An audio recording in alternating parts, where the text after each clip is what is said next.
હાલ ઉનાળાની કાળઝાળ ગરમી પડી રહી છે ત્યારે શ્રમજીવી આકરી ગરમીમાં પણ પરિશ્રમવાળું કામ કરતા હોય છે ત્યારે શ્રમજીવીઓને ગરમીથી રાહત મળે તે માટે ભરૂચના રિટાયર્ડ પોલીસ કર્મીઓનું સેકન્ડ ઇનિંગ ગ્રુપ અને જાણીતી જય અંબે ઇન્ટરનેશનલ સ્કૂલ આગળ આવી છે। આ બંને સંસ્થાએ સંયુક્ત પ્રયાસ થકી શહેરના તુલસીધામ વિસ્તારમાં શ્રમજીવીઓને ઠંડી છાશનું વિતરણ કરી સેવા કાર્ય કર્યું હતું, જેમાં શાળાના બાળકો પણ જોડાયા હતા। પોતાનું સમગ્ર જીવન લોકોની સેવા માટે અર્પણ કરનાર નિવૃત્ત પોલીસ કર્મીઓએ નિવૃત્તિ બાદ પણ તેમનો સેવાયજ્ઞ ચાલુ રાખ્યો છે। આ અંગે સેકન્ડ ઇનિંગ ગ્રુપના પ્રદીપ મોંઘેએ જણાવ્યું હતું કે તેમના ગ્રુપ દ્વારા આ અગાઉ પણ વિવિધ સ્થળોએ ઠંડા પાણીની પરબ શરૂ કરવામાં આવી છે અને આજે જય અંબે ઇન્ટરનેશનલ સ્કૂલ સાથે મળીને સેવાનું વધુ એક કાર્ય કરવામાં આવ્યું છે। આજરોજ જય અંબે ઇન્ટરનેશનલ સ્કૂલ તથા સેકન્ડ ઇનિંગ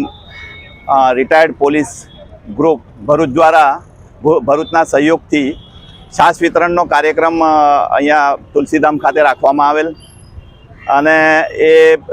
ખૂબ જ સારો કાર્યક્રમ છે। ખાસ કરીને મજૂર વર્ગ જે તરસ્યા રહીને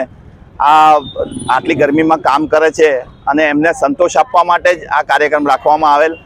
અને આજ રોજ આ ફરીથી આ સહયોગથી છાશ વિતરણનો કાર્યક્રમ રાખવામાં આવેલ, જે બદલ અમે જય અંબે ઇન્ટરનેશનલ સ્કૂલના અમે સૌ આભારી છીએ। તો બીજી તરફ જય અંબે ઇન્ટરનેશનલ શાળાના આચાર્ય રેખા શેલકેએ જણાવ્યું હતું કે આજના જમાનામાં લોકો કાર્બોહાઈડ્રેટ પીણા તરફ વળ્યા છે, જે સ્વાસ્થ્ય માટે હાનિકારક હોય છે, ત્યારે આપણા પરંપરાગત પીણા છાશ, લીંબુ શરબત અને કોકમના જ્યુસનું સેવન કરવું જોઈએ।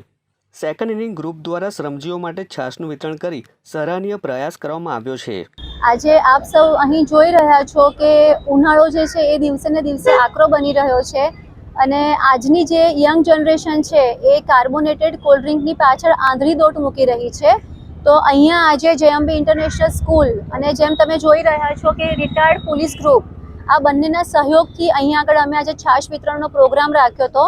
અમારા બે હેતુ હતા આજે કે આપણા જે મજૂર વર્ગ છે કે જે આખો દિવસ આકરા તડકામાં કામ કરે છે અને એમને ઠંડુ પાણી પણ ઘણા મુશ્કેલથી મળે છે, તો એમને સવારે થોડું છાશનું આપણે વિતરણ કરીએ તો એમનો જે આકરો દિવસ છે, આખો દિવસ એમણે આકરા તડકામાં આજે વિતાવવાનો છે, તો એ થોડા ઠંડકથી શરૂઆત કરે અને જે આપણી આજની યંગ જનરેશન છે એને કાર્બોનેટેડ કોલ્ડ ડ્રિંકના અગેન્સ્ટમાં થોડી આપણે અવેરનેસ ફેલાવવાની છે કે કાર્બોનેટેડ કોલ્ડ ડ્રિંક જે છે એ આપણા શરીર માટે હાનિકારક છે। નિવૃત્ત પોલીસ કર્મીઓના સેકન્ડ ઇનિંગ ગ્રુપના સભ્યો દ્વારા જય અંબે ઇન્ટરનેશનલ સ્કૂલની પણ મુલાકાત લેવામાં આવી હતી। આ સાથે જ શાળામાં છાશ ડેની પણ ઉજવણી કરવામાં આવી હતી, જેમાં શાળાના બાળકો કાર્બોહાઈડ્રેટ્સ ડ્રિંકનું સેવન બંધ કરે અને પરંપરાગત પીણાનું સેવન કરે એવી સમજણ આપવામાં આવી હતી। શાળાના બાળકો દ્વારા છાશના ગ્લાસનું દ્રશ્ય તૈયાર કરાયું હતું, જેના થકી લોકોમાં આ અંગેની જાગૃતતા આવે તેવા શાળા પરિવાર દ્વારા પ્રયાસ કરવામાં આવ્યા હતા। સમગ્ર સેવા કાર્ય કરવા બદલ જય અંબે ઇન્ટરનેશનલ શાળાના ટ્રસ્ટી યોગેશ પારીકે, શાળાના આચાર્ય રેખા શેલકે તેમજ વિદ્યાર્થીઓ સહિત ભરૂચ રિટાયર્ડ પોલીસ કર્મીઓના સેકન્ડ ઇનિંગ ગ્રુપને અભિનંદન પાઠવ્યા હતા।